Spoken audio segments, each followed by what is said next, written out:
Hola amigos, mi nombre es Genofonte y os doy la bienvenida a una nueva entrega de la serie de videotutoriales Screencasteando. Creo que todos hemos asumido ya que este es el título definitivo de la serie, ¿verdad? Bien, en el capítulo de hoy, después de haber examinado algunos elementos técnicos en cuanto al vídeo y al audio, estamos en la fase de producción todavía. En este episodio nos vamos a adentrar en un campo que ya no es tan técnico, que no tiene tanto que ver con el software o el hardware. Bueno, con el hardware puede que sí, si entendemos que nosotros mismos somos parte de los componentes del ordenador. Y es que hoy nos vamos a meter en el mundo de la locución. Estamos grabando nuestro videotutorial y de lo que se trata es de que hablemos. Así que vamos a ver algunos de los elementos que yo conozco en este ámbito de la locución, cómo hablar ante un micrófono. Tengo que insistir en una idea que he mencionado ya muchas veces, pero no me puedo cansar de repetirlo porque creo que es lo más honesto. Igual que no soy un experto en Linux, tampoco soy un experto en locución, no soy un locutor profesional, aunque por mi trabajo como profesor de español y por alguna experiencia que he tenido en el mundo de la radio, así que entiendo un poquito. Lo que hago en estos videotutoriales, igual que he hecho en los capítulos anteriores y haré en los capítulos futuros, es simplemente comunicar mis conocimientos por si os sirven de algo, por si os sirven de ayuda, aunque son meramente introductorios y bueno, es vuestra responsabilidad meteros un poco más en este mundo si queréis adquirir más conocimientos de una forma un poquito más ordenada y más profesional. En cualquier caso, vamos a ver en el capítulo de hoy cuáles son los elementos a tener en cuenta para hacer una locución correcta. Voy a dividirlo en diversos apartados, atendiendo a cuál es la filosofía general que yo tengo para grabar mis videotutoriales y algunos elementos ya técnicos en cuanto a la respiración, las pausas, la entonación, la vocalización, todas estas cosas. Espero que el videotutorial os guste como de costumbre y estoy esperando ansioso vuestros comentarios y la respuesta de esta serie que de momento está siendo muy positiva y por ello os estoy muy agradecido. Sin más, vamos con la intro y nos ponemos manos a la obra.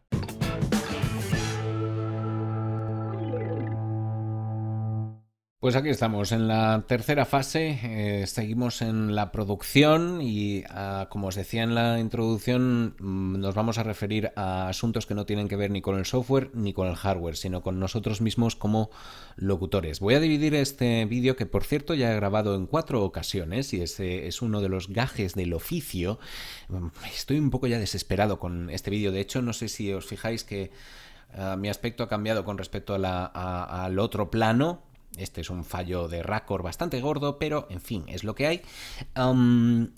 Quería contaros elementos que son importantes a la hora de hablar delante de un micrófono. Lo voy a dividir en varias partes, cada una de ellas tiene su relativo interés. Y digo esto de relativo porque mientras estaba preparando este vídeo me he tragado unos cuantos en YouTube en los que tenían títulos del tipo ¿cómo convertirte en un locutor profesional de radio en 5 minutos? Y ese tipo de cosas, ¿vale? Este no es un vídeo de ese tipo.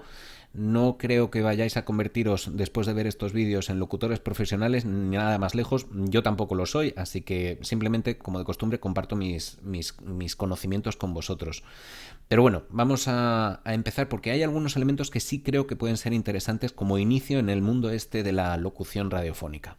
El primero de los elementos es, como ya os he dicho en otros vídeos, esto de aquí. No estoy improvisando nada de lo que estoy diciendo, aunque lo parezca. Es una pseudo improvisación y aquí tengo un pequeño guión con los diferentes elementos de los que voy a hablar a lo largo de la grabación que estoy haciendo. Es importante esto y es más importante todavía que, aparte de haber escrito este pequeño guión, sé perfectamente de lo que voy a hablar en cada momento.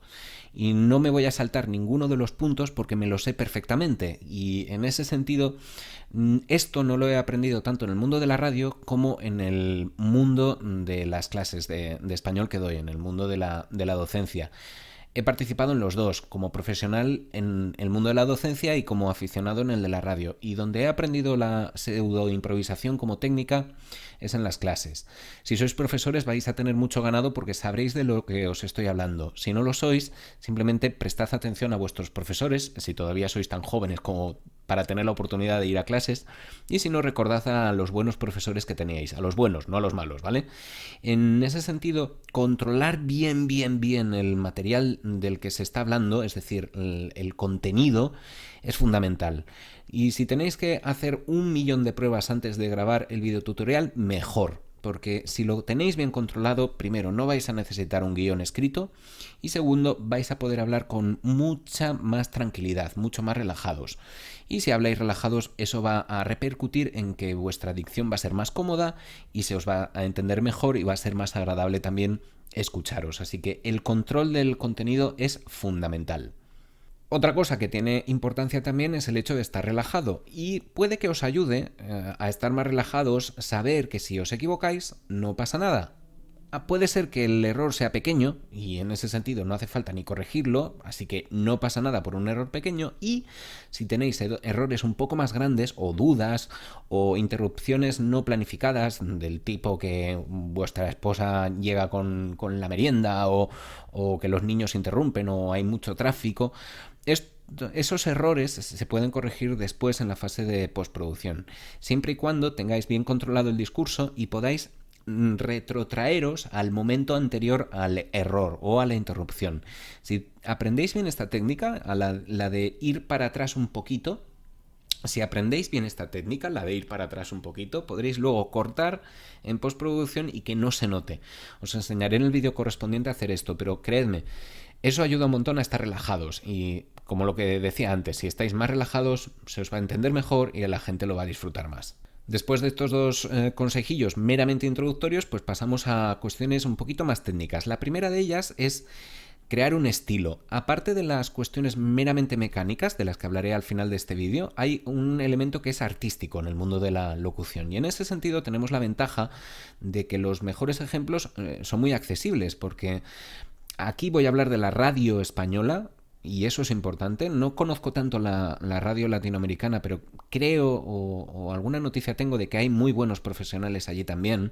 En la radio española hay locutores fantásticos. No estoy hablando tampoco de los contenidos que ellos emiten, ni de los contenidos que promocionan las cadenas donde trabajan, donde ahí sí podríamos meternos en cuestiones de calidad y sobre todo de orientación ideológica, donde creo que las cadenas de radio españolas tienen bastantes problemas. Simplemente a nivel técnico los locutores son muy buenos. Y mi recomendación personal es que aprovechemos eso, esa buena calidad, para copiar esos modelos. Es decir, escuchad mucha radio o mucho podcast, que también hay mucho y muy bueno, para encontrar ejemplos de qué os gustaría hacer a vosotros y de qué tono, qué estilo os gustaría imprimir a vuestros videotutoriales. En ese sentido, yo tengo un ejemplo que es el que me ha impulsado además a acabar haciendo screencast y podcasting, que es el de Juan Antonio Cebrián, nuestro tristemente y amargamente desaparecido Juan Antonio Cebrián, que era un periodista español que trabajaba en una emisora nacional, Onda Cero, y presentaba un programa. Presentó varios, pero el de más larga duración y el más legendario de ellos es La Rosa de los Vientos.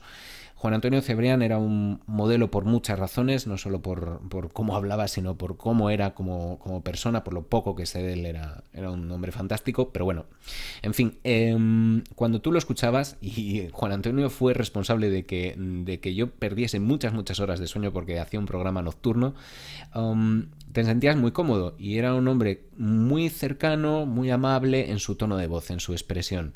No parecía que fuese un locutor serio de radio, de los que parece que están haciendo una arenga o una homilía, ¿vale? Y en ese sentido, cuando desapareció, desgraciadamente, y me vi impulsado a escuchar podcast para suplir aquella carencia, encontré que mucha gente le había ocurrido lo mismo, que estaban haciendo podcast porque había desaparecido Juan Antonio Cebrián y querían imitar su modelo. Y fue ahí cuando yo me dije, ¿por qué no hago algo parecido, pero en un ámbito que a mí me guste y que además tenga un plus de ayuda a los demás? Pues bueno, aquí estoy con 1.25 y el mundo de Linux. Esa es la historia brevemente, pero quiero aprovechar eso para deciros que busquéis vuestros propios modelos para imitar su forma de expresión y su forma de locutar. Desde luego no llegaréis a las alturas de los ejemplos que busquéis, como yo no he llegado ni llegaré nunca a la calidad y calidez de la voz de Juan Antonio Cebrián y de su forma de expresarse. Pero es un modelo que tengo y es un modelo que quiero seguir, y eso me está ayudando a mejorar un poco la forma que tengo de enfrentarme a este aparatito, el micrófono. Creo que este es otro elemento a tener muy en cuenta. Y ya si nos metemos en elementos puramente mecánicos, pues vamos a encontrarnos con cositas como la respiración, las pausas, la vocalización y el tono. Cada uno de estos elementos en conjunción van a configurar cómo es vuestro estilo como locutores radiofónicos, como locutores de podcasting o screencasting o en la radio. Y cada uno de ellos tiene sus particularidades, de las que voy a hablar a continuación. El primero de ellos es el de la respiración. La respiración es importantísima y probablemente es lo más importante de todo. La locución radiofónica, a diferencia de la conversación normal, tiene una enorme diferencia en cuanto a la respiración, a cómo funciona la respiración. No me voy a meter en elementos técnicos, no voy a hablar de cómo funciona todo lo que es el aparato fonador, los pulmones, la tráquea, cuerdas vocales, todos esos elementos que no son necesarios saber, y además son bastante repugnantes de ver por dentro. No recomiendo que miréis vídeos en internet sobre cómo funcionan unas cuerdas vocales, es bastante repugnante. En fin, sí que es importante tener en cuenta que para poder hablar necesitamos aire, necesitamos que los pulmones expulsen aire, y que la locución radiofónica es muy diferente, sobre todo en el contexto del podcasting o del podcasting solitario o de los videotutoriales. Esto es muy diferente de una conversación normal, porque en una conversación normal generalmente tenemos la oportunidad de que nuestro interlocutor, cuando interviene, nos dé una oportunidad para respirar de forma natural. Tened en cuenta que la dicción, hablar, es un proceso en el que interviene la respiración, que es algo que necesitamos para vivir y que estamos aprovechando para hacer sonido. Eso implica que cada vez que estamos hablando expulsamos aire y no estamos respirando, con lo cual ahí nos encontramos con un pequeño problema, con una limitación. ¿Cómo podemos hacer para grabar un video tutorial entero de 5 minutos hablando nosotros solos si no podemos respirar adecuadamente? Bien, lo más importante de todo es empezar el podcast o el vídeo, lo que estéis haciendo, con una fuerte inspiración, y a lo largo de todo el video tutorial o de todo el podcast ir haciendo inspiraciones fuertes pero breves, ¿de acuerdo? Si os fijáis en mi expresión, llevo hablando un buen rato seguido y no he necesitado hacer una pausa para volver a llenar los pulmones de aire, sino que voy haciendo estas inspiraciones fuertes, muy intensas, para mantener los pulmones llenos continuamente. Eso me ayuda, primero, a no desmayarme porque me haya quedado sin aire, y segundo, a mantener una línea estable en mi dicción, en el tono. Y además, como tengo aire suficiente, puedo jugar a subir y bajar el tono, hacer más o menos pausas, hablar más o menos rápido. Esto lo voy a controlar jugando con las pausas, que es algo de lo que voy a hablar a continuación. Las pausas, como os decía, están muy relacionadas con la respiración y son obligadas si queremos continuar con vida. Eso es lo primero. Aparte de eso, las pausas se pueden clasificar de diversas maneras. Normalmente, las pausas más importantes son las llamadas textuales, las que corresponden con puntos y comas en un texto escrito.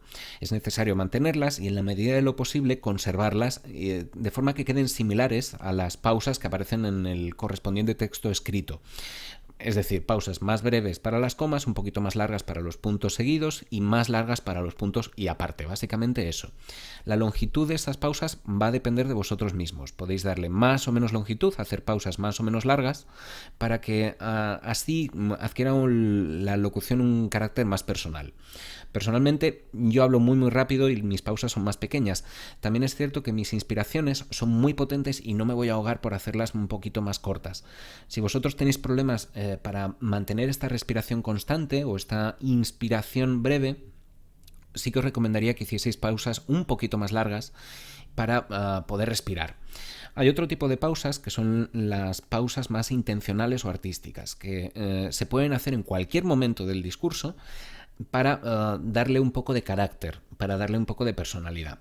Si os fijáis en mi dicción y en mi locución, de vez en cuando hago pausas al final de la frase, no al final del todo, pero sí 2 o 3 palabras antes, básicamente porque me gusta hacerlo.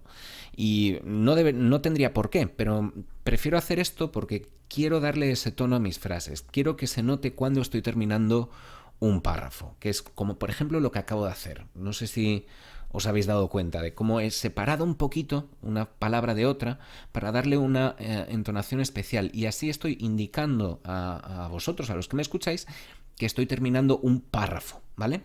Podéis hacer esto vosotros y podéis explorar las posibilidades de esto como vosotros queráis. Pero sí que es importante que tengáis en cuenta que las pausas son una parte fundamental de la locución, al igual que la misma respiración. Nos quedan solo 2 elementos. El siguiente de ellos es la vocalización. Lo mismo, no hay muchos secretos para la vocalización y no está tan relacionado con hablar más o menos rápido. Eso lo primero que quiero dejar bien sentado. Se puede hablar muy rápido, vocalizar fantástico, y se puede hablar muy despacio y vocalizar horrible. Así que tenéis que buscar vuestra velocidad de dicción particular. En cuanto a la vocalización en sí, mi único consejo importante es que tengáis mucho cuidado con cómo pronunciáis las vocales, que son mucho más importantes que las consonantes, especialmente en nuestro idioma, el español. El español es una lengua, como sabéis, que hablan prácticamente 500 millones de personas y donde las variedades dialectales son enormes. Las pronunciaciones son completamente diferentes de un país a otro país o incluso en las mismas regiones dentro de un solo país. Con lo cual, estamos muy acostumbrados a escuchar diferentes estilos de pronunciación de nuestro idioma. De todas formas, casi todas las lenguas, casi todas las variantes del español tienen algo en común, que es que las vocales tienen un carácter muy especial. Son grandes y muy, ¿cómo decirlo?, redondas. Son muy importantes y ocupan un gran espacio dentro de lo que es la palabra. Las consonantes se apoyan en esas vocales y son estas las vocales las que sostienen toda la palabra. Si abrís bien la boca, y ahora os pido que os fijéis, lo siento, en mi boca para comprender esto, abro bastante la boca al hablar, porque estoy intentando pronunciar las vocales muy claras y muy redonditas. Haciendo esto, primero, estoy forzando a las consonantes a ocupar su espacio justo. Son más pequeñas que mis vocales. Y segundo, no sé si notáis que probablemente mi dicción sea bastante clara y el truco está básicamente en las vocales. No fuerzo nada más, no fuerzo ninguna consonante ni me preocupo por cómo salen mis S's o mis B's o mis Z's. Son las vocales las que construyen el andamiaje fundamental de mi dicción. Prestad atención a eso y abrid bien la boca y adaptar la boca a vuestros sonidos vocálicos. Ya veréis cómo se nota bastante la mejora. Además de esto, en relación con la vocalización también es muy importante, y esto ya es un poco más abstracto, terminar las palabras.